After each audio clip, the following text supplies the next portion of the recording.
യുവജനങ്ങളും വയോധികരും തമ്മിലുള്ള ബന്ധം ശക്തമായി കാത്തുസൂക്ഷിക്കാൻ ആഹ്വാനം ചെയ്ത് ഫ്രാൻസിസ് പാപ്പ.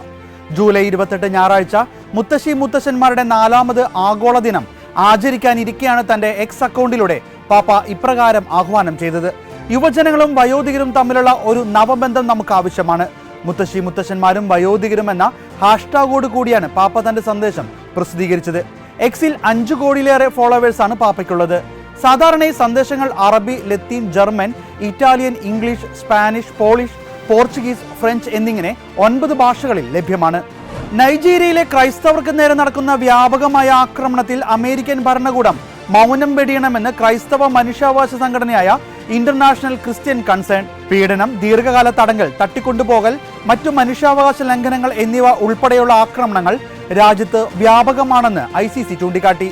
ICC പുറത്തുവിട്ട പുതിയ റിപ്പോർട്ടിൽ കഴിഞ്ഞ വർഷം സംഘടനയുടെ പ്രതിനിധികൾ നൈജീരിയ സന്ദർശിച്ചതിന്റെ നേരിട്ടുള്ള സാക്ഷ്യവും കണക്കുകളും ഉൾപ്പെടുത്തിയിട്ടുണ്ട്. നൈജീരിയൻ ക്രൈസ്തവരുടെ നിലവിളി ചെവിയിൽ പതിക്കുകയാണെന്നും സഹായത്തിനുള്ള അവരുടെ അപേക്ഷയ്ക്ക് അമേരിക്ക ഉത്തരം നൽകേണ്ട സമയമാണിതെന്നും സംഘടന വ്യക്തമാക്കി. ഉക്രൈനിൽ മക്കളെ നഷ്ടപ്പെട്ട അമ്മമാരുടെ വേദനകൾ അനുസ്മരിച്ച് വത്തിക്കാൻ സ്റ്റേറ്റ് സെക്രട്ടറി കർദിനാൾ പിയത്രോ പരോളിൻ റഷ്യ യുക്രൈൻ യുദ്ധത്തിന്റെ ഭീകരത അനുഭവിക്കുന്ന യുക്രൈനിൽ കഴിഞ്ഞ ദിവസങ്ങളിൽ നടത്തിയ സന്ദർശനവുമായി ബന്ധപ്പെട്ട് വത്തിക്കാൻ മീഡിയയ്ക്ക് അനുവദിച്ച ഒരു അഭിമുഖത്തിലാണ് അദ്ദേഹം ഇക്കാര്യം വെളിപ്പെടുത്തിയത്. കഴിഞ്ഞ 2.5 വർഷങ്ങളോളായി തുടരുന്ന റഷ്യ യുക്രൈൻ യുദ്ധത്തിൽ യുക്രൈൻ ഏറ്റുവാങ്ങുന്ന മുറിവുകൾ ഉണങ്ങാൻ ദീർഘനാളുകൾ വേണ്ടിവരുമെന്ന് വത്തിക്കാൻ സ്റ്റേറ്റ് സെക്രട്ടറി ചൂണ്ടിക്കാട്ടി.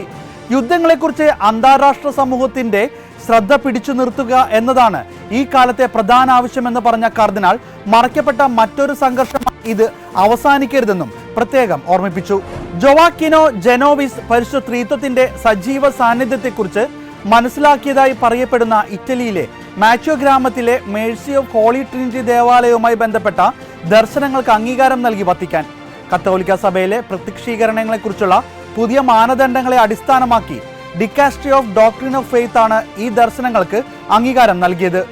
ഇറ്റാലിയൻ പ്രവിശ്യയായ കോമോയിലെ വില്ലാഗാർഡിയ പട്ടണത്തിലെ പാച്ചിയോയിൽ താമസിച്ചിരുന്ന വ്യക്തിയായിരുന്നു ജോവാക്കിനോ ജെനോവിസ്. 24 വർഷങ്ങൾക്ക് മുമ്പ് അദ്ദേഹത്തിന് നിരവധി ദർശനങ്ങളും വെളിപ്പെടുത്തലുകളും ലഭിക്കുകയുണ്ടായി. 2010-ൽ 6 വൈദികർ ഉൾപ്പെട്ട ഒരു പഠന കമ്മീഷൻ ഈ ദർശനങ്ങളെക്കുറിച്ച് പഠിക്കുകയും അവർക്കായി 300-ലധികം പേജുകളിലായി ജൊനാവിസ് തന്റെ അനുഭവങ്ങൾ എഴുതി തയ്യാറാക്കുകയും ചെയ്തു. അതേ വർഷം നവംബർ 28-ന് ബിഷപ്പ് ജെനോവിസിന് ദർശനങ്ങൾ ഉണ്ടായ ഇടവക പള്ളിക്ക് പരിശുദ്ധ ത്രിത്വത്തിന്റെ കരുണ എന്ന പേര് നൽകി. മതപരിവർത്തന വിരുദ്ധ നിയമം ലംഘിച്ചുവെന്നാരോപിച്ച് വലതുപക്ഷ ഹിന്ദു സംഘടനകൾ ഭീഷണിപ്പെടുത്തിയതിനെ തുടർന്ന് ഉത്തരേന്ത്യൻ സംസ്ഥാനത്തിലെ ക്രൈസ്തവർ പോലീസ് സംരക്ഷണം തേടി. ക്രൈസ്തവർ തങ്ങളുടെ ജീവന് ഭീഷണിയുണ്ടെന്ന് അറിയിച്ച് വടക്കൻ ഉത്തർപ്രദേശിലെ മഹാരാജഗഞ്ച് ജില്ലയിലെ പോലീസിനാണ് ക്രൈസ്തവർ നിവേദനം സമർപ്പിച്ചിരിക്കുന്നത്.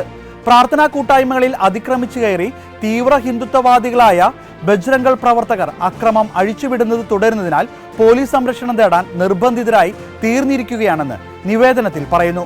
ഭാരതത്തിൽ ക്രൈസ്തവർക്ക് നേരെ ഏറ്റവും അധികം ആക്രമണം നടക്കുന്നത് ഉത്തർപ്രദേശിലാണെന്ന് യുണൈറ്റഡ് ക്രിസ്ത്യൻ ഫോറം നേരത്തെ പുറത്തുവിട്ട കണക്കുകളിൽ നിന്ന് വ്യക്തമാണ്.